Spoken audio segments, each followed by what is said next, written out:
Hey, what's up you guys? It's Brett Wiederhold here, and in today's real estate investment series video, I'm going to be talking to you about something that is crucial when you're investing in real estate, or any business for that matter. What I'm going to be sharing with you today is about cash flow. Cash flow is king in the real estate world as well as the business world. So let me give you a quick example. You own a pizza parlor, right? Your income comes from all the pizzas that you're selling to your customers, and all your expenses is your rent, your electricity, your wages, your insurance, as well as the cost of all the goods to make the pizzas. Why would you go bankrupt, or why would you go out of business with that pizza parlor? If all your expenses exceeded your income. Why are you paying so that people can eat your pizza? Essentially, this is the exact same thing that I'm going to apply to a real estate sense. Cash flow equals the amount of income minus the expenses. Or if you like to look at it as a flow, the amount of money coming in versus the amount of money that's going out of your business. So it's really important to look at your real estate investment portfolio as a business. So it's important to know that you can have a positive and a negative cash flow.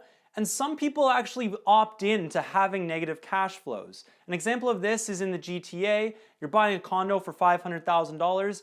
And with all of the mortgage as well as the condo maintenance fees, you can't charge rent enough to pay for all of the expenses of that condo. However, because it's in a highly appreciating market, as well as a lot of Torontonians know that they can get their unit rented out fairly easily, people take that inherent risk, pretty much pay for someone to be living in there, but it minimizes their amount of payment out of their pocket, and therefore they're pretty much investing in hopes of appreciation. So it's not my most recommended approach because I like positive cash flow. I would like to have money and a check cut for myself every single month instead of cutting it out. However, some people opt into having a negative cash flow, as I said, for that appreciation purposes.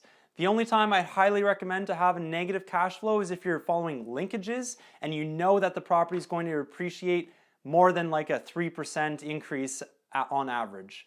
So check out my other video on linkages. They're super interesting along with land banking.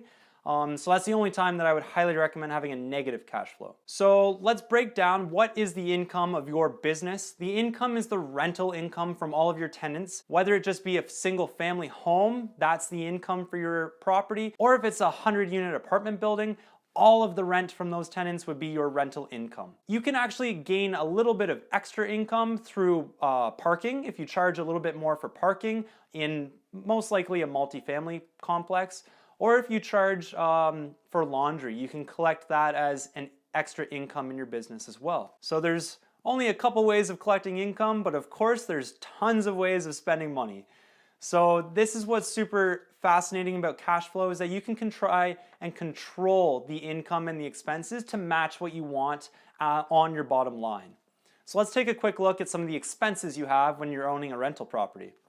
Expenses can be your mortgage payments, your insurance, could be property management fees or cost of renting it out towards a property management company or a real estate agent, any repairs that you have to make on it, which I highly recommend you budget for, as well as utilities if you're paying utilities for your tenants as well. And last but not least, of course, the tax man comes. So you also have to kind of keep that in mind for property taxes as well as CRA on your income taxes. So let's take a really quick look at just a cash flow statement of income and expenses and see how you can get a positive cash flow. So let's say you buy a fourplex. It has 4 units. You're buying it for $325,000. So you put a 20% down payment on it. So you're putting an investment of $65,000. We're going to assume that there's no repair costs right away. The previous owner kept it great. So we're in a perfect world right now. So that means you have to get a mortgage for $260,000 to carry the property. So there's 4 units.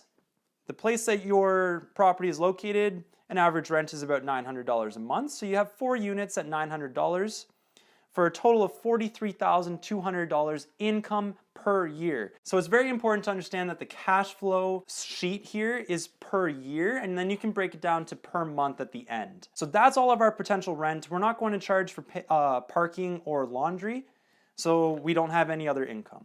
So let's take a quick look at expenses. You got some mortgage payments here. We have a 30-year amortization at 6.5%. So our yearly expenses on our mortgage is going to be $19,000. Taxes for the year, $3,600. The previous landlord was great and kind of told us an estimate of what the repair cost would be, so we're looking at $1,700 a year and some maintenance. What I want to point out here is in your expenses, I accounted for 6% vacancy, so it's 6% of your total potential rental income. So if I bought the property and there's already a unit vacant, I don't know how long it's going to take for me to rent that property out. So I'm going to put that in my expenses. We're going to spend about $2,500 a year just in vacancy, just in turnover from our tenants. Maybe this property is out of my city, so I pay a property management company 4% fee, so that's about $1,700, and maybe I advertise a little bit for $400 a year. So that brings our total expenses to about $30,000 in a year. So what you do is you take that potential income, $43,000, you minus the $30,000 of your total expenses, and that gives you a net income of $13,000 per year. Remember, we're per year in this example, as I always highly recommend that you should be working in years. To get your cash flow at the end of the month, all you have to do is divide that yearly income by 12 months.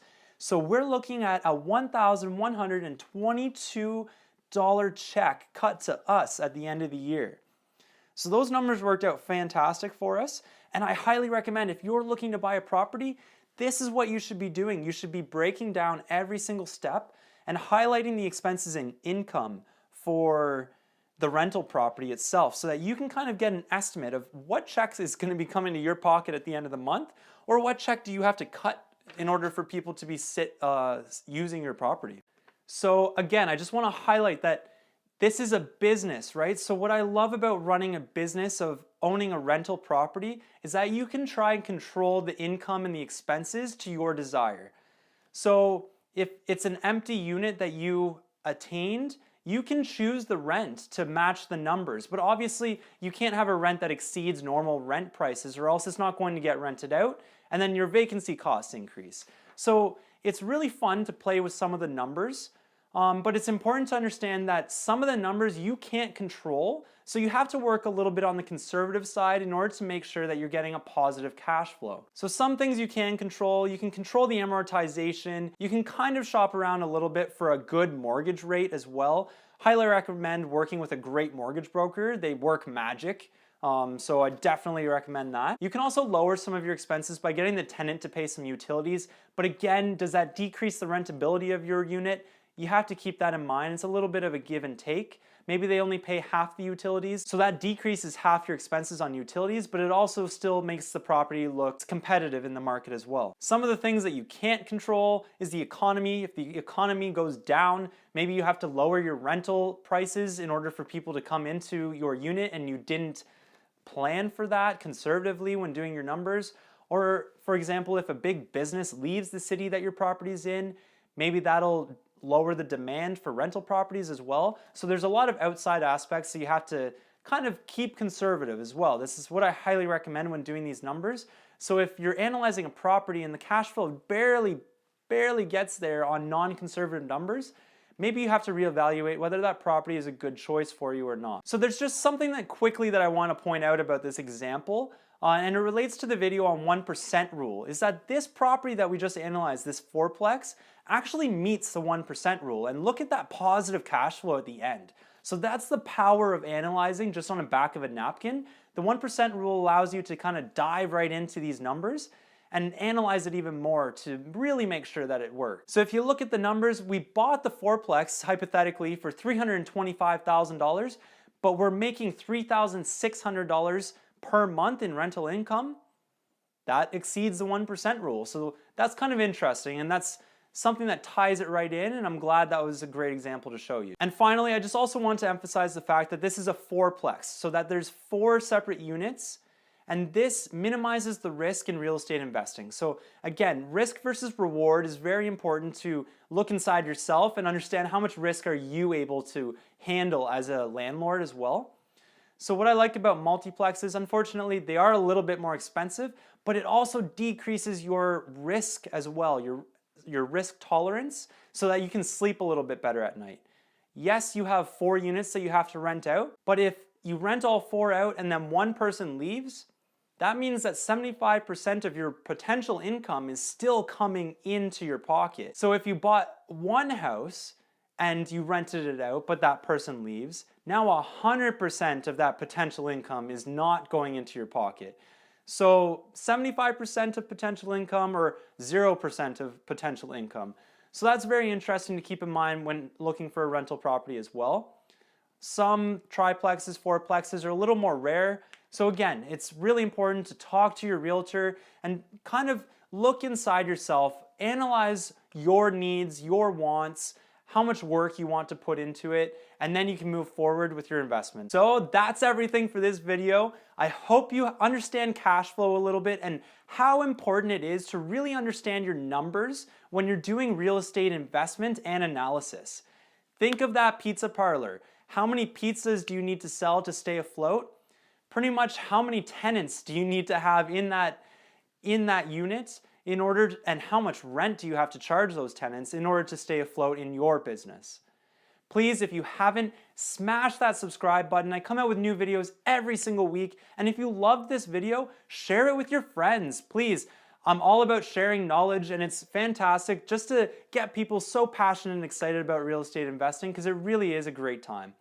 As always, if you have any questions, please contact me in the comments below. I'd love to hear from you, and I'll see you next time. Take care.